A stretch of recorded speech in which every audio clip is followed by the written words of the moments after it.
عامر صاحب میں آپ سے آغاز کروں گی، چونکہ لیگی قائد کی لندن میں ایک اہم پریس کانفرنس، جس طرح سے انہوں نے یہ دعویٰ کیا کہ ان کے خلاف فیصلے عدالتوں نے نہیں کیے بلکہ کروائے گئے جو انتقام اور ناانصافی ہے، یہ جو بیانیہ وہ بلڈ کر رہے تھے، کیا آپ سمجھتے ہیں کہ عوام اس نئے بیانیے کو کس طرح سے دیکھے گی، قبول کرے گی؟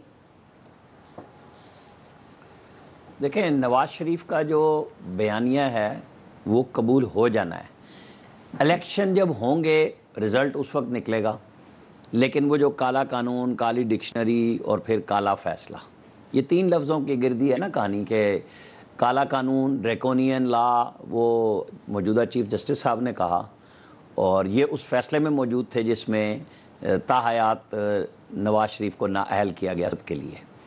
ٹھیک ہے جی۔ اور اب جب فیصل وابڈا کا کیس آیا، اب چونکہ کورٹس خود فیصلے کر چکی ہیں کہ وہ کانشیسلی اور انکانشیسلی ججز صاحبان فیصلے کر سکتے ہیں، تو ہم تو کوئی نہیں نا کہ بول سکیں۔ تو جو فواد چودھری صاحب نے کہا کہ کس ڈیل کے تحت لایا گیا، تو فواد چودھری صاحب کو تو پتہ ہی ہے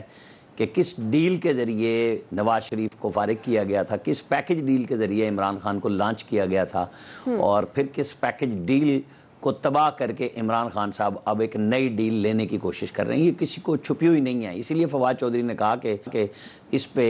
جو فوری رد عمل تھا ان کا وہ یہ تھا کہ D G I S P R اور عدلیہ جواب دے۔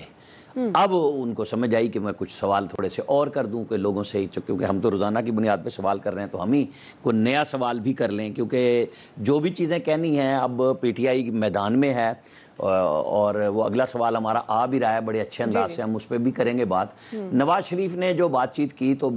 پابندی کس نے لگائی تھی نواز شریف کے میڈیا پہ آنے پہ؟ یہاں بڑے بڑے سارے ساہوکار بیٹھے ہوئے نا کہ جی نہیں آ سکتے۔ مریم نواز پہ پابندی نہیں لگ گئی تھی، وہ صرف سوشل میڈیا پہ تقریریں کرتی تھی۔ تو یہ کوئی نیا کام نہیں ہو رہا اس پاکستان میں، نہ کسی کے لیے ہو رہا ہے۔ یہ جو انہوں نے کیا وہی اب بھگتا رہے ہیں عمران خان اور پی ٹی آئی بھی۔ اب جب وہ کہتے ہیں کہ جی وہ ہمیں لائیو نہیں دکھاتے فلاں نہیں، بھائی آپ اس کنوکشن کو دیکھیں نا، ہائی کورٹ نے ختم کر دی نا مریم نواز کی، اور آج شاید اسی ہفتے میں اب توقع کی جا رہی ہے کہ شاید فیصلہ وہ تفصیلی آ جائے گا۔ تو نواز شریف نے تو پھر ایک درخواست دینی ہے نا کہ راہداری ضمانت دیں، جیسے سارے لوگ مانگتے ہیں، وہ ملے گی، اور کیس میں کیا رہ جائے گا جب فیصلہ سامنے آ چکا ہوگا کہ جنہوں نے کیس بنایا تھا انہوں نے کیس کب چلانے دیا، سننے دیا؟ یہی ہائی کورٹ کے جج نے فیصلہ دیا نا کہ جی جب نیب کورٹ میں وہاں پہ جس کو یہ گواہ بنا کے لائے تھے اس نے مانا کہ جی جو کیلبری فونٹ یوز کرنے کے اوپر مریم نواز کو جعلسازی کی سزا بھی دی گئی، اس نے وہ خود 1.5 سال پہلے یوز کیا، اور احتساب عدالت کے جج نے اس کے بیان کو ریکارڈ کا حصہ ہی نہیں بنایا بلکہ سزا میں بنا دیا کہ جی جھوٹ بولا، اور صفدر نے چونکہ اس کی حمایت کی لہذا 1 سال کی اس کو بھی سزا دے دی۔ یہی کیس تھا جو سارے کا سارا دھڑام سے نیچے آ گیا۔ لوگ پہلے سے توقع کر رہے تھے، لیکن ہمارے یہاں ظاہر ہے فیصلہ عدالت نے جب بھی دینا ہے۔ سوال انہوں نے عمران خان کے دور میں نومبر میں کیا تھا، اور پھر مسلسل اس کے اوپر ہی رہا، ان کے لیے کوئی نیا قانون مریم نواز کے لیے لاگو نہیں ہوا۔